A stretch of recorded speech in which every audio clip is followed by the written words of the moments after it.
Caxton was founded in 1980 by Terry Moolman and is one of the largest publishers and printers in South Africa. The company has a market cap of 8 billion rand, a price to earnings ratio of 15 and a dividend yield of 2.5%. And again, that's a big name in media circles, Terry Moolman. Yes, so as you say, they're in fact established by him and his mate Noel Coburn at that point, 1980. Started out as a printer, but then they kind of got into the publishing side of things as well, Farmers Weekly and a few of that sort of stuff. Understand that they print almost all of the newspapers in this country. They print for Times Media, the Sunday Times. They print now for the Independent Group as well, and then they own the Citizen and so on and so forth. They've made some attempts to get into other media types. They've got a stake in MoneyWeb, and they're sort of looking at bits and pieces of this. But print is still their stake. Printing stuff, and that would include, you know, books as well as sort of pamphlets and other brochures and all that sort of stuff is also in that group. Chris, given our precursor to the discussion on print is dying, would you apply that to the Caxton story? Absolutely. If Naspers is at one end of the spectrum in terms of innovation and technology, then Caxton, in my opinion at least, is at the other end of the spectrum. It's very much at the print end, as you say. Look, as Paul says, they have tried with passive stakes in a variety of other media. But, you know, as far as their own business is concerned, I can't help thinking that it's kind of dinosaur-type business. The other problem I have with Caxton, is it's a very, very tightly held share. So, you know, trying to deal in this thing is almost academic.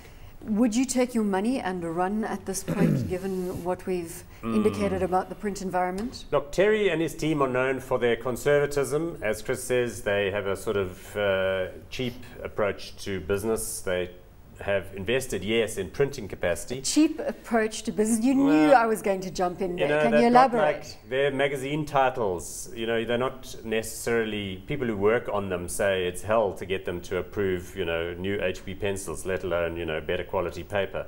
So there's that kind of thing. But they've been very adept at gathering money over the years, and they've really dominated the print environment. So that's put them in a powerful position. The thing is here is newspaper circulations are plummeting in this country. And they're plummeting particularly because the super end of their readership is going on to iPads and the internet.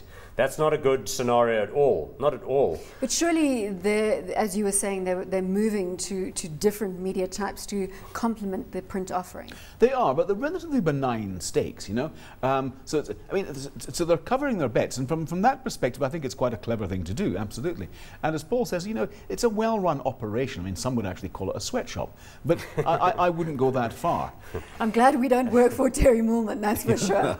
But, you know, yeah, I think as time evolves and people are going much more towards the electronic side, going for those, you know, things like getting stuff sent down to the Kindles, for example, reading them online, even with the limited bandwidth we've got, and even if that isn't going to change significantly, it's still enough to make it a threat to the print media, as far as I'm concerned. Where do you think this group is going to go, given the broader print environment? This looks like the kind of candidate that's going to drift sideways for 5 years and then get delisted by its controlling shareholders. That's what my sense of it would be. And you're going to be accountable when we see that sell off tomorrow morning. Yeah, no, look, I mean, I don't know. As Chris says, it's not especially widely held. It's underappreciated, and it doesn't really get much attention.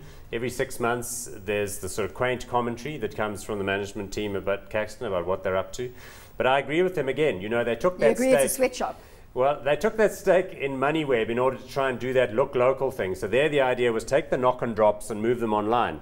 But, you know, a year and a half, 2-3 years later, I'm not seeing really anything traction. I don't get knocked out when I go online by the presence of my look local for my residential area Houghton. I don't see it. Where is it? It's gone. So can I go to hot or not on this one, on Caxton? Good business, solid business, but not hot.